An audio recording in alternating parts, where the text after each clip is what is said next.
नमस्कार. बार्शी टाइमच्या थेट भेट या कार्यक्रमामध्ये आपल्या सर्वांचं स्वागत आहे. लोकसभेच्या निवडणुका ज्या आहेत ते काही दिवसावरती येऊन ठेपलेले आहेत. त्याच अनुषंगाने धाराशिव मतदारसंघाचा जर विचार केला तर त्यात महाविकास आघाडीचे उद्धव ठाकरे गटाचे जे आत्ताचे खासदार आहेत ओमराजे निंबाळकर यांची जी उमेदवारी आहे ती निश्चित मानली जात आहे. परंतु महायुतीतून कोण हा प्रश्न सर्वांना पडलेला आहे. पण महायुतीतून राष्ट्रवादी काँग्रेस पक्षाचे अजित पवार गटाचे राज्याचे उपाध्यक्ष सुरेश बिराजदार यांनी आता प्रचाराला खरे तर सुरुवात केलेली आहे. उमरग्याचे हे सुपुत्र धाराशिव जिल्ह्यामध्ये दाजी या नावाने प्रचलित आहेत आणि याच दाजींबरोबर आज आपण चर्चा करणार आहोत. दाजी, स्वागत आहे तुमचं. नमस्कार. दाजी, लोकसभेच्या तयारीला लागा असं तुम्हाला कुणाचा फोन आलता किंवा कुणी सांगण्यात आलं? सर्वप्रथम आपल्या सर्वांना या निमित्तानं नमस्कार करतो. आता लोकसभेच्या निमित्तानं येणारी लोकसभा 2024ची काही महिन्यावर येऊन ठेपलेली आहे. अशा परिस्थितीमध्ये आम्ही अजितदादांना भेटायला गेल्यानंतर अजितदादांनी मला आवर्जून सांगितलं की मी मराठवाड्यातल्या परभणी आणि धाराशिव 2 लोकसभा मतदारसंघ आपल्या राष्ट्रवादी काँग्रेसला मागितलेला आहे आणि धाराशिव मतदारसंघामध्ये तुझं काम आहे आणि तुझी इमेज पण चांगली आहे, त्यामुळं तुला लढायचं आहे आणि तयारी करायला पाहिजे, अशा पद्धतीचं दादांनी मला सांगितलेलं आहे. तसं पाहायला गेलं तर ही जागा पहिल्यापासून शिवसेनेची मानली जाते. मग तानाजी सावंताचा पण याच्यावर दावा आहे. आजपर्यंतच्या लढतीमध्ये शिवसेना व्हर्सेस राष्ट्रवादी काँग्रेस अशी लढत मेजर झालेली आहे. त्यामुळे राष्ट्रवादी काँग्रेसचा नॅचरल हक्क आहे. परंतु मी हे आवर्जून सांगू इच्छितो की आज आम्ही महाविकास आघाडीतून लढण्याचा प्रयत्न करतोय. महाविकास आघाडीच्या माध्यमातून कुठल्याही पक्षाला, म्हणजे भाजप असेल, शिंदेसेना असेल, राष्ट्रवादी असेल, महायुतीच्या माध्यमातून कुठल्याही पक्षाला जागा मिळाली तरी आम्ही सर्व, मी स्वतःही आणि आमची सर्व राष्ट्रवादी काँग्रेसची टीम त्या महायुतीच्या उमेदवाराला निवडून आणण्यासाठी जीवाचं रान करेल आणि त्या उमेदवाराला निवडूनच आणेल. पहिल्यापासून धाराशिव मतदारसंघात पारंपरिक लढत पाहायला मिळते. आज तुम्ही राणाजगजितसिंह पाटील यांच्या निकटवर्ती समजले जातात, तर ते उभारतील किंवा उभारणार नाहीत याबद्दल? नाही, ह्या विषयावर माझ्यासारख्याने भाष्य करणं योग्य होणार नाही. कारण उमेदवार ठरवणं हा देशपातळीवरला किंवा महाराष्ट्र लेवलचा विषय आहे. म्हणजे राणाजगजितसिंह पाटील असतील किंवा आणखी कुणी असतील, या विषयावर तो जागा कुणाला सुटणार आहे आणि कोण लढणार आहे.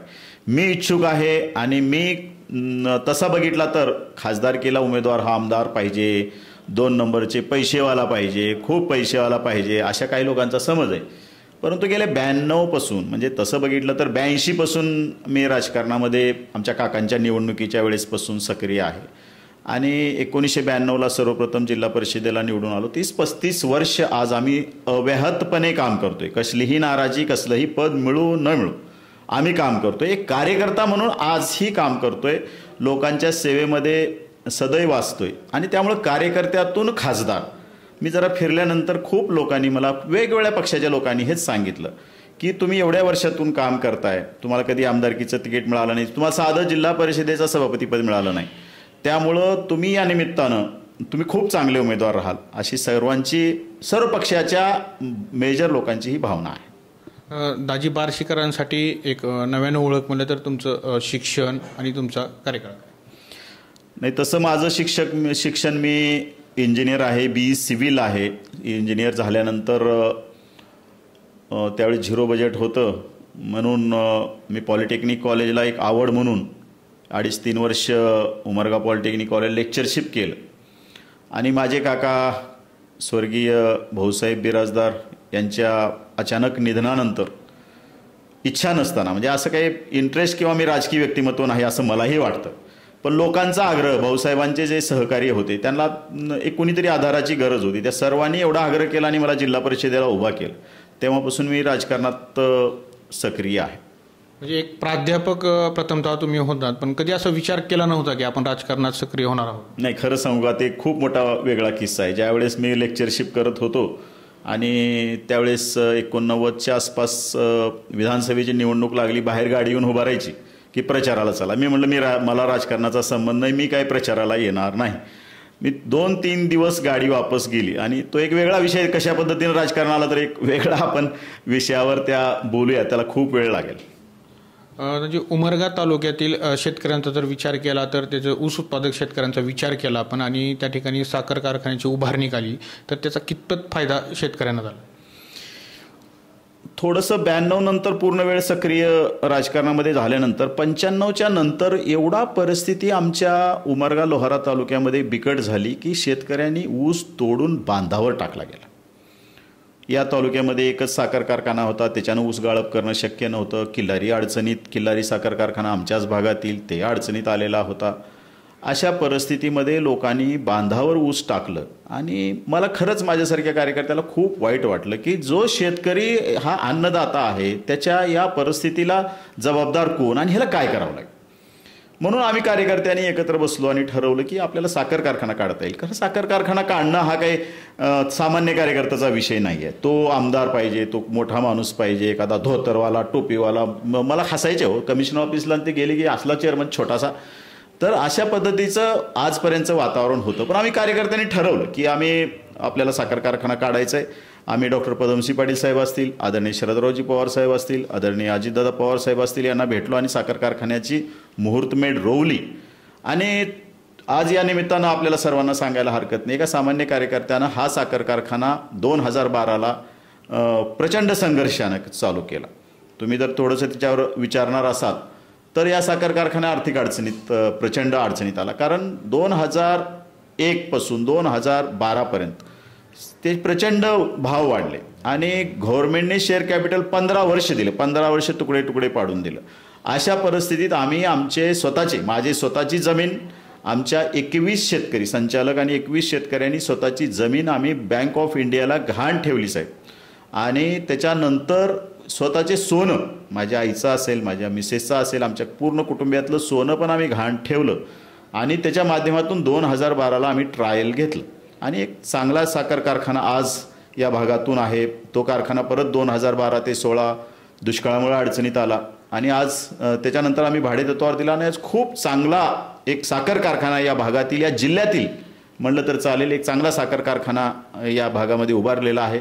आणि मी हे आवर्जून सांगतो की कुठलाही व्यक्ती किंवा कशासाठी साखर कारखाना उभा करतो की बाबा असलेल्या आपल्याला लोकांना, जे ऊस उत्पादक शेतकरी आहेत, आपल्या भागातील शेतकरी आहेत, त्यांचा ऊस जावा, त्यांना चांगला भाव मिळावा, त्यांच्या ऊसाला चांगला भाव मिळावा, वेळेवर पेमेंट व्हावं, वेळेवर ऊस जावा, ही जी शेतकऱ्यांची भावना आहे आज त्याला कुठंतरी पूर्तता होतीये. आणि त्याचा जो शेतकऱ्याच्या चेहऱ्यावरचा आनंद हा माझ्यासारख्या कार्यकर्त्याला आनंद देणारा आहे.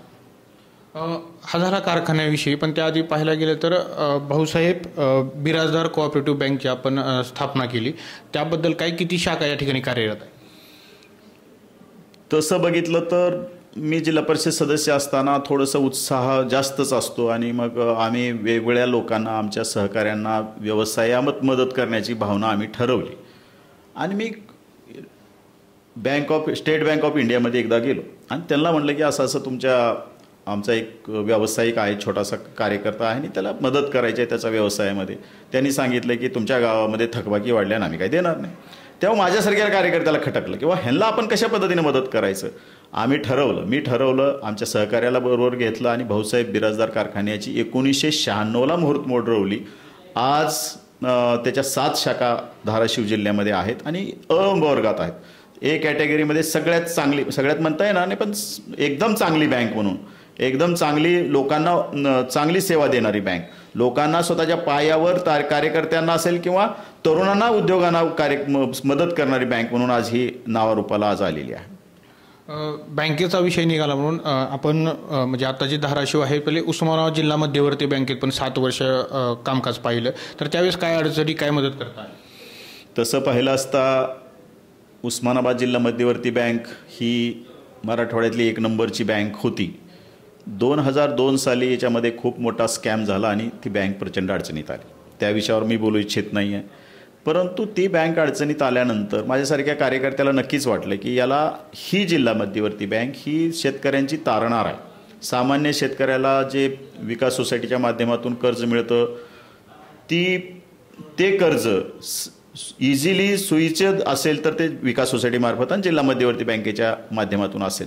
म्हणून ज्यावेळेस मला राणा जगजितसिंह पाटलांनी जिल्हा मध्यवर्ती बँकेचा चेअरमन म्हणून संधी दिली, त्या संधीचं सोनं करू शकलो किंवा त्याच्यातून अडचणीतून मार्ग काढू शकलो याचा मला नक्कीच आनंद आहे.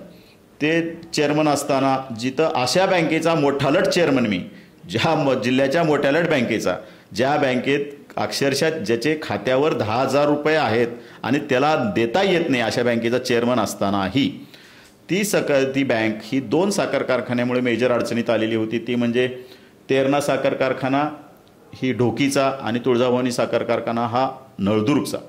या दोन्ही साखर कारखान्याला 5 वर्ष त्याचे लिगल मॅटर्स, त्याच्या कोर्ट कचेऱ्या आम्ही मार्गी लावल्या. आम्ही स्वतः कोर्टात गेलो सर, हायकोर्टात गेलो, DRT कोर्टात गेलो, DRAT कोर्टात गेलो. प्रत्येक ठिकाणी जाऊन त्याचे निकाल लावून ते दोन्ही साखर कारखाने आम्ही भाडेतत्वावर देऊ शकलो आणि ते दोन्ही साखर कारखाने चालू झाले. येणाऱ्या 2-3 वर्षामध्ये त्या साखर कारखान्याचं भाड्यावर जिल्हा मध्यवर्ती बँकेला चांगला निधी मिळणार आहे आणि त्या बँकेच्या माध्यमातून या जिल्ह्यातील शेतकऱ्यांना मदत होणार आहे. ही एक चांगलं आनंदाची आणि स्वाभिमानाची गोष्ट आहे आणि ती आनंदाची गोष्ट आहे. माझ्यासारख्या कार्यकर्त्याला ते सांगायला, आवर्जून सांगायला काही हरकत नाही. आता जे उमरगा तालुका म्हणले की किल्लारीचा उल्लेख झाल्याशिवाय राहत नाही. उमरगा तालुक्यातलं नेतृत्व करताना आपण 1993च्या वेळेस जेव्हा भूकंप झाला त्यावेळेस आपण पवार साहेबांसोबत होतात, तर त्यावेळेस पुनर्वसनाबाबत काय आठवण आहे?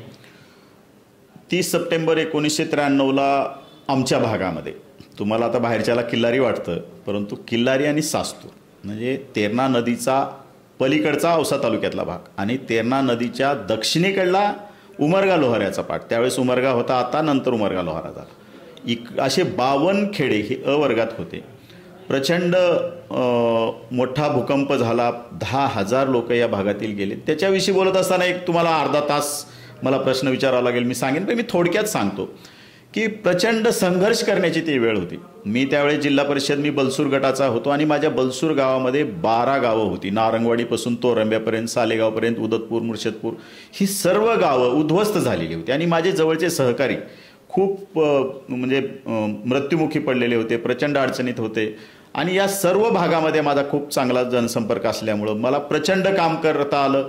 प्रचंड संधी मला त्या कामाची मिळाली आणि प्रचंड डे अँड नाईट मी 3 वर्ष कंटिन्यू, ते पुढं पुनर्वसनाचे 5 वर्ष, अशा पद्धतीनं प्रचंड काम केलं. म्हणजे सुरुवातीच्या पहिल्या दिवसापासून म्हणजे मृत्यूला म्हणजे जे डेड बॉडी झाले होते त्यांना कशा पद्धतीनं जाळता येईल, त्यांना त्यांच्या नातेवाईकाला पाणी कसं पाजता येईल. त्याच्या नातेवाईकाला अक्षरशः मला आठवते डॉक्टर पदमसिंह पाटील साहेबांनी आम्हाला सांगितलं की कुठं केळी मिळतात का बघा, किंवा ते केळी तरी आणून न्यायला. मी बिदरहून केळी मागवली सर आणि त्याचे पैसे कुठून घेतले ना आजही मी तुम्हाला काही सांगायला हरकत नाही. ट्रकच्या ट्रक केळी आणून लोकांना वाटले, पाण्याचे टँकर वाटले, जखमींना मदत केली. जे जखमी होते माझ्याकडे आमचे ते डुबे साहेब म्हणून एक डेप्युटी इंजिनियर होते, त्यांची एक व्हॅन होती, त्या व्हॅनात घालून त्या लोकांना आणले. असे प्रचंड काम केलं. त्याच्यानंतर तात्पुरते शेड असेल, लोकांना जेवण देण्याचा विषय असेल, हे सर्व केलं गेलं. त्याच्यानंतर पुनर्वसनाच्या विषयामध्ये सुद्धा, कारण मी लोकलचा होतो, आम्ही आज 25 वर्ष झालं म्हणून आदरणीय शरद पवार साहेबांचा आम्ही सत्कार केला. 30 वर्ष झाले म्हणून आम्ही किल्लारीला केला. माझ्या गावात 25 वर्ष झाले, त्यावेळेस मी शरद पवारांचा मोठा कार्यक्रम घेतला. परंतु पवार साहेबाला आणि डॉक्टर पदमसिंह पाटील साहेबांनी त्या काळामध्ये खूप मोठं काम केलं. परंतु यांना फीडबॅक देणारा किंवा त्यांना अडचणी सांगणारा, या भागामध्ये काय गरज आहे, हा मी कार्यकर्ता होतो. कारण माझा मतदारसंघ होता, मला प्रत्येक गोष्ट माहीत राहायची. मी रात्री 11 वाजेपर्यंत 12 वाजेपर्यंत फिरायचं. मला आठवते डॉक्टर पदमसिंह पाटील साहेब मला 6 वाजताच फोन करायचे. आम्ही घराच्या बाहेर टेंट मारून होतो, एक लांब वायर करून तो आपला फोन राहायचा. 6 वाजता खणखणायचा, सुरेश निघायचा. 6 वाजल्यापासून रात्री 9-10 वाजेपर्यंत फिरायचं, जेवण नाही, काय नाही. आणि पुनर्वसनासाठी नंतरच्या काळामध्ये तुम्हाला जरा सांगायला हरकत नाही, आता भूषण गगराणी आपल्या महाराष्ट्राचे चीफ सेक्रेटरी होते. मी भूषण गगराणी साहेब आम्ही कितीतरी गावात जाऊन बैठका घेतल्या, किंवा गावात तुमच्या पुनर्वसन कुठं करायचं. बऱ्याच गावामध्ये संघर्ष राहायचा की माझं पुनर्वसन माझ्या शेताकडे करायचंय, माझं इकडे करायचंय. त्या सगळ्या लोकांना, सर्वांना एकत्र बसवणं आणि तुमचं गाव एकत्र व्हावा, याच्यातून थोडंसं पुनर्वसनासाठी जमीन खडकाळ लागेल, हार्ड स्टार्टा लागेल, ह्या सगळ्या गोष्टीची जाणीव ठेवून भूषण गगराणी असतील, सिद्धू साहेब म्हणून चीफ सेक्रेटरी होते भूकंप पुनर्वसनाचे, त्यांचा संबंध, त्यांच्याबरोबर आम्ही बैठका घेतल्या.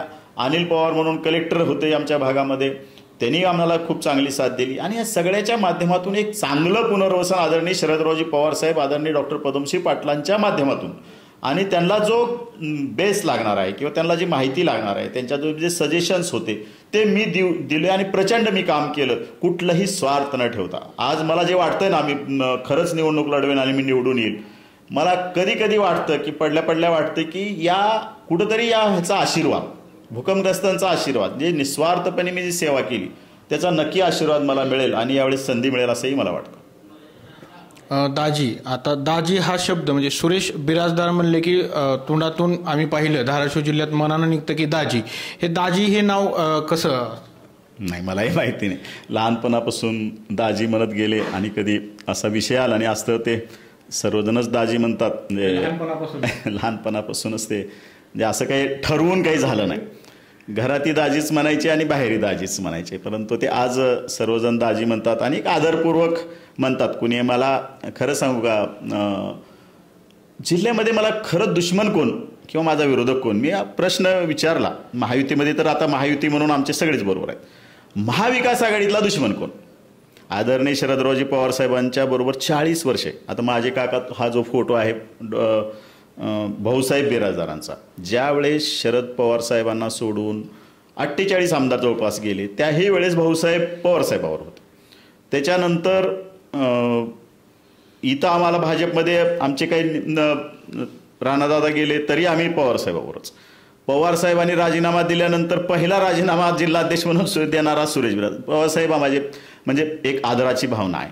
काँग्रेसमध्ये कितीतरी व्यक्ती असे आहेत, नेते आहेत, ज्यांना मला काही विरोधच नाही. सुरेश, तुम्ही पहिल्यांदा आमच्याकडे आलात, आम्ही आम्हाला मदत कराल, तुम्हाला आनंद होईल. माझा जिल्ह्यात आज विरोधक नाही असा मी व्यक्ती आहे, असं मी ठामपणाने आणि छाती ठोक सांगू शकतो की माझा विरोधक कोण तुम्ही शोधत असाल किंवा कशामुळे हा विरोधक मला नाही आहे.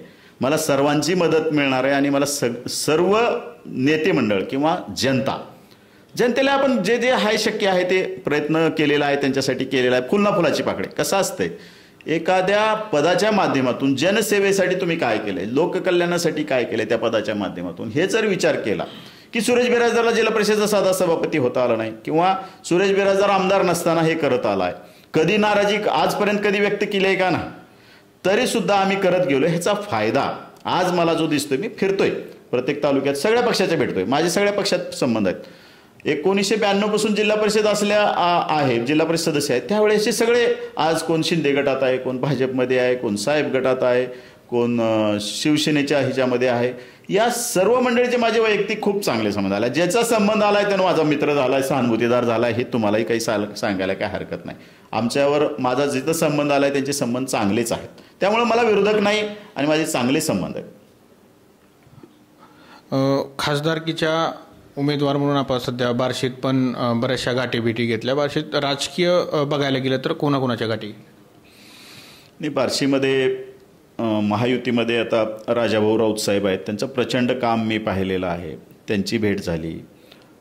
तिथल्या बऱ्याचशा लोकप्रतिनिधींची भेट झाली, नगरसेवक असतील, बार्शी शहरातले असतील. आमचे निरंजन भूमकर साहेब आहेत, आमच्या पक्षाचे, ते मागच्या वेळेस विधानसभेचे उमेदवार आहेत. वैराग नगर परिषद त्यांच्या ताब्यात आहे. आमचे मित्र ॲडव्होकेट विक्रम सावळे साहेब आहेत. त्याच्यानंतर सुनील नाना झालटे पाटील आहेत. त्याच्यानंतर मंगेश चव्हाण, विकास पासले, शिरीष ताटे, अतुल मोहिते, अवघडे सर आज आमच्यात प्रवेश करतायत. अशी बरीचशी मंडळी राष्ट्रवादीची तर आहेच, परंतु इतर पक्षातली बरीचशी मंडळी, ॲडव्होकेट डॉक्टर यादव साहेब आहेत, सर्वांची मी भेट घेतली आणि सर्वांनी मला चांगला रिस्पॉन्स दिला. सर्वांचं वातावरण सकारात्मक, मला बार्शीचं खूप चांगलं वातावरण मला दिसलं. कारण बार्शीमध्ये मी एक पाहिलं की विकासाच्या मुद्द्यावर विचार करणारा वर्ग आहे की बाबा नुसत्या भूल थापा, आम्ही हे करू, आम्ही ते करू, आम्ही ते भेटलं, ह्याला विषय नाही सर. तुम्ही एखाद्या पदावर आहात तर तुम्ही जिल्हा मध्यवर्ती बँकेचा चेअरमन आहात, तर तुम्ही जिल्हा मध्यवर्ती बँकेच्यातून ठोस काय केलं? तुम्ही आमदार आहात, आमदार म्हणून तुम्ही महाराष्ट्र शासनाकडून काय आणलं? तुम्ही खासदार आहात तर केंद्राच्या निधीतून तुम्ही काय आणलं? आउटपुट हे महत्त्वाचं आहे. तुम्ही काय आउटपुट केलं ह्याच्यावर बऱ्याच लोकांनी मला विचारलं बरं का, तुम्ही ज्या पदावर आहेत तुम्ही काय केलं? मला त्याला सांगताना आनंद वाटला आणि त्या लोकांना पटलं ते की तुम्ही ज्या पदावर आहात तिथून काय न्याय दिला, लोकांना काय न्याय दिला. आणि बार्शीचे लोक मला खूप चांगले वाटले. थोडासा धाराशिव जिल्हा आमच्या खूप रोजचा संबंध, औसा तालुक्यामध्ये तर आमचा रोजचा संबंध आहे, माझे सगळे नातेवाईक, आमचा आजोळ आहे, सगळं आहे. बार्शीमध्ये आम्ही पूर्वीपासून जात येत होतो, परंतु राजकीयदृष्ट्या कधी बघितलेलं नव्हतं. पण ह्यावेळेस बघितल्यानंतर मला बार्शीची जनता नक्कीच साथ देईल आणि एका विकासाच्या मुद्द्यावर मला साथ देईल हे नक्की मला जाणवलं. बार्शीचे जे विद्यमान आमदार आहेत भाजप पुरस्कृत राजेंद्र राऊत यांच्या नेतृत्वाकडे कसं पाहता? एक खूप चांगलं नेतृत्व वाटलं. प्रचंड निधी राजाभाऊ राऊत साहेबांनी बार्शीमध्ये ह्यावेळेस आणलेला आहे. मला वाटते पाणी पुरवठ्याची खूप मोठी योजना आहे, खूप मोठे रस्ते आहेत, जिकडं तिकडं रस्त्याची कामं चालू आहेत आणि एक चांगलं नेतृत्व त्या बार्शीमध्ये आहे हे मलाही जाणवलेलं आहे. त्यांचा कितीपत फायदा तुम्हाला येईल असं वाटतं जर खासदार केला? नाही, राजा राऊत साहेबांनी मला सांगितलं की महायुतीमध्ये ज्याला मिळेल किंवा तुम्हाला मिळेल तर आम्ही तुमचं मदत करू. तसं माझे सोपल साहेबांचेही डॉक्टर पदमशी पाटील साहेबांचे आणि सोपल साहेबांचे खूप चांगले संबंध आणि मी डॉक्टर पदमशी पाटलांचा लाडका कार्यकर्ता, त्यामुळे सोपल साहेब पण मला चांगल्या पद्धतीनं ओळखतात. त्यांची सहानुभूती नक्कीच माझ्या मागे आहे. परंतु राजाभाऊ राऊत साहेबांची जे विकासाची दृष्टी आज मला जिथे दिसली त्याचा नक्कीच फायदा मला किंवा महायुतीच्या उमेदवाराला होईल आणि नक्कीच त्यांची साथ मला 100% आहे. काही विषय नाही. ते एक चांगला व्यक्ती किंवा एक चांगले नेते म्हणून विकासाच्या दृष्टीने ते चांगले नेते म्हणून मला जे जाणवलेलं आहे. आज खासदारकीला उभारताना बार्शीकडे कधी आलात? कशी नाळ जोडली होती या आधी बार्शी? नाही, या अगोदर कॅन्सर हॉस्पिटलच्या माध्यमातून मी कॅन्सर हॉस्पिटलचा संचालक आहे. कॅन्सर हॉस्पिटलच्या इतर माध्यमातून बार्शीचा संपर्क होता. आमचे काही मित्र विक्रम साळवे सर मित्र होते, निरंजन भूमकर साहेब यांचे संबंध माझे बऱ्याच वर्षापासून आहेत. बरेच मंडळी आमचे मित्रत्वाच्या नात्याने यापूर्वी मी आलेलो होतो, पण राजकीय हेतून कधी यापूर्वी तिथे येण्याचा प्रसंग आला नाही. मी जिल्हाध्यक्ष होतो. मी गेले 10 वर्षापासून 2000 मला वाटते 10 ते 14 त्याही जिल्हाध्यक्ष होतो, आताही जिल्हाध्यक्ष होतो. परंतु माझ्याकडे जबाबदारी इकडली असल्यामुळे बार्शीचा संबंध राजकीय नव्हता. परंतु ह्यावेळेस खूप चांगला रिस्पॉन्स बार्शी आणि वैराग भागातून मला नक्की मिळतोय. बार्शीत पाहायला गेलं तर बारबोले फॅक्टर ही महत्त्वाचा समजला जातो, पण ते आता पवार साहेब गटांकडे आहेत, तर त्याचा कितपत तुम्हाला? नाही, एक बारबोलेंचा एक ग्रुप चांगला आहे आणि आदरणीय साहेबांच्या पाठीशी ते आहेत खंबीर. परंतु साहेबांचंच माझे संबंध किंवा आम्ही 40 वर्षापासून साहेब आमचेच आहोत, साहेबच आमचे आहेत, तर काय साहेबच आमचे दैवत आहेत. म्हणजे आज विषय असा नाही की मी साहेबांचा विरोधक आहे किंवा साहेब आमचे दैवतच आहेत. त्यामुळं बारबोले ग्रुपची पण साथ आम्हाला मिळेल असं मला वाटतंय. अजित पवार गटाचे सक्रिय होण्यासाठी बार्शीत काय पक्षबांधणी तुम्ही सुरू केली? नाही, आता पक्ष बांधणी म्हणून तिथं निरंजन भूमकर गेल्या अनेक वर्षापासून काम करतायत. नवीन आता विक्रम सावळे साहेब असतील, सुनील नाना आपले झालटे पाटील असतील, बरीचशी मंडळी आज तिथं एक चांगलं काम करतायत. बूथ कमिट्या तिथं आम्ही करतोय. म्हणजे धाराशिव जिल्ह्यामध्ये आणि बार्शीमध्ये सुद्धा बूथ कमिट्या मोठ्या प्रमाणामध्ये आम्ही करू शकलो. जवळपास आतापर्यंत आम्ही 60% बूथ कमिट्या आम्ही गेल्या 3-4 महिन्यामध्ये कंप्लीट केलेल्या आहे. महिन्याभरात आम्ही 100% बूथ कमिट्या करणार आहोत. आणि पक्षाची बांधणी गरजेची आहे, बूथ कमिटी गरजेची आहे. राष्ट्रवादी काँग्रेस पक्ष म्हणून मी गेल्या अनेक वर्षापासून संघटनेमध्ये काम करतोय. गेल्या 30-35 वर्षापर्यंत मी संघटनेमध्ये काम करतोय. त्यामुळं मला बार्शीमध्ये पण खूप तरुणांचा ओढा आज राष्ट्रवादी काँग्रेस पक्षाकडे दिसतोय. सर, बार्शीकरांना एक म्हणजे सवय झाली म्हणा किंवा ती सवय लावली गेली की धाराशिवचा खासदार झाला, एकदा खासदार झाला की तो बार्शीकडे पाठ फिरवतो. यावर तुमचं काय मत? मागचं मला माहिती नाही, परंतु सुरेश बिराजदार जर कार्यकर्त्यांनी आमच्या जनतेने जर मला खासदार बनवलं तर बार्शीकरांच्या बार्शी जिकडं तिकडं सरशी म्हणतात, काहीतरी आमचं वाक्य आहे. आणि त्यामुळं सुरेश बिराजदार बार्शीला कधी विसरणार नाही आणि बार्शीच्या प्रत्येकाला अडीअडचणीला तिथल्या विकासासंबंधात नक्की धावून येईल याचा गाढा विश्वास मी या निमित्तानं तुमच्या माध्यमातून मी बार्शीकरांना देतोय. धाराशिव जिल्ह्यात कोणते प्रश्न महत्त्वाचे वाटतात आणि बार्शीतही कोणता प्रश्न तुम्हाला महत्त्वाचा वाटतो? तसं धाराशिव जिल्ह्यामध्ये कसं झालं आहे की इंडस्ट्रीज मोठ्या प्रमाणात येत नाहीत. धाराशिव जिल्हा हा पठारावरचा जिल्हा आणि इथं बाहेरच्या नद्या काही मोठ्या येत नाही आहेत. डॉक्टर पदमसी पाटील साहेब च्या राजकारणाच्या राजकीय आयुष्यामध्ये खूप पाण्याच्या विषयावर मोठे साठवण तलाव केटीवर खूप मोठ्या प्रमाणात झाले. परंतु इथं लिमिटेशन खूप मोठं आहे की पाऊस पडला तरच हे भरले जातात, बाहेरचं पाणी येत नाही. तरी उजनीचं पाणी 21 TMC आमच्या भागाचं हक्काचं पाणी आहे, त्याचं खूप मोठं काम या सरकारच्या काळामध्ये चालू आहे. त्याचा नक्की फायदा आमच्या जिल्ह्याला होईल. त्यामुळे इंडस्ट्रीज येणं आणि तरुणाच्या हाताला रोजगार मिळणं हा धाराशिव जिल्ह्याचा मोठा विषय आहे. त्याच पद्धतीनं बार्शीमध्ये सुद्धा आता उद्योग येण्याचा विषय किंवा उद्योगाच्या युवकांना रोजगार देण्याचं काम बार्शीमध्ये करावं लागेल आणि चांगलं चालू पण आहे.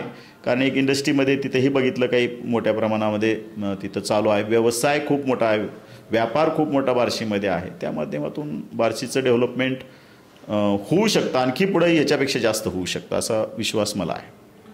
खासदार ओमराजे निंबाळकर यांच्या 5 वर्षाच्या कार्यकालाकडे कसे पाहता?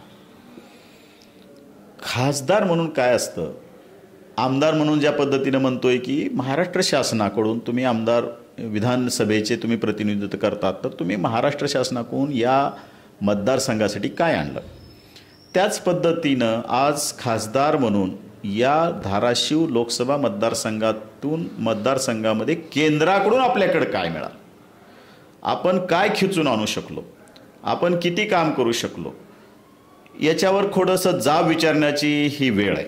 म्हणजे आपण ज्या पदावर राहतो त्या पदाच्या माध्यमातून लोककल्याणासाठी आपण काय करू शकलो ह्याचं उत्तर आपण द्यायला पाहिजे. साहेब, तुम्ही पदावर असताना तुमचं पद संपत आल्यावर तुम्हाला उत्तर द्यावं लागेल कुणाही लोकप्रतिनिधीला की आम्ही 5 वर्षाच्या काळामध्ये आम्ही केलं.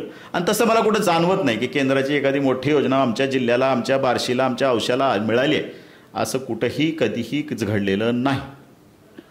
परवा जी महायुतीचा मेळावा झाला त्यात तुम्हाला निमंत्रण होतं का? आणि त्यात असं पाहिलं गेलं की भाजपा आणि शिवसेनेचा दावा या जागेवर अधिक दाखवला गेला. नाही, काय झालंय, महायुतीमध्ये धाराशिव लोकसभा मतदारसंघामध्ये 3 समन्वयक प्रमुख पक्षाचे नेमले गेलेले आहेत. भाजपकडून राणा जगजितसिंह पाटील साहेब हे समन्वयक आहेत. शिवसेना पक्षाकडून उमरग्याचे आमदार ज्ञानराज चौगुले हे समन्वयक आहेत. राष्ट्रवादी काँग्रेस पक्षाकडून मी म्हणजे सुरेश बिराजदार हा समन्वयक आहे. त्यामुळे ही महायुतीची सभा आम्ही अरेंज केलेली होती आणि तिन्ही पक्षांनी मिळून तिथं आणि इतर पक्ष म्हणजे 14 पक्ष एकत्र घेऊन आम्ही प्रेस घेतली, एकत्र घेतली, मिटिंग घेतली. आम्ही एक जिल्हा लेवलला समन्वय समिती स्थापन केली किंवा महायुतीमध्ये जर एकमेकाला आपण समजून घेतलो, एकमेकाला सहकार्य केलो, कोणाच्या अडचणी असतील तर त्या माध्यमातून कशा सोडवता येईल या सर्व चर्चा करून आम्ही महायुतीची सभा घेतली आणि या सभेमध्ये सर्वांनी दावा केला. मी स्वतः म्हटलं की बाबा मी इच्छुक आहे, सगळ्यांनाच माहीत आहे.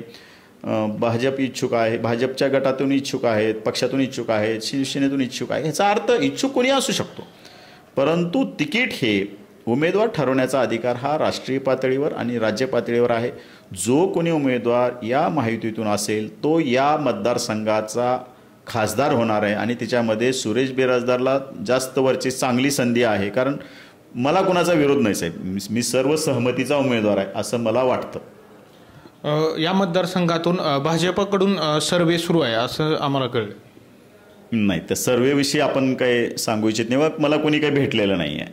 सर्वे जो तो पक्ष करत असतो आणि त्या पद्धतीनं ते माहिती घेत असतात.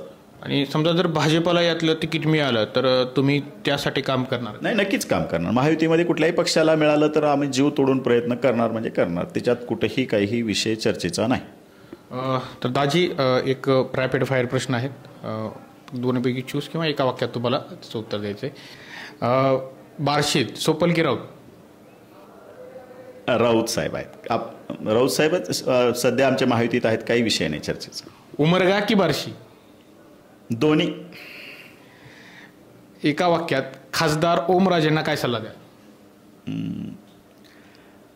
जिथं आपण ज्या पदावर आहोत त्या पदासाठी आपण खासदार आहात तर आपण दिल्लीला जास्त राहून तिथला आपल्या मतदारसंघासाठी कसा दिल्ली गव्हर्नमेंटचा फायदा करता येईल, तिथून कसा निधी आणता येईल, कसं एखादं युनिट आणता येईल ह्याच्यासाठी प्रयत्न करणं गरजेचं होतं. खासदारकीची संधी मिळाली तर बार्शीसाठी काय विजन आहे?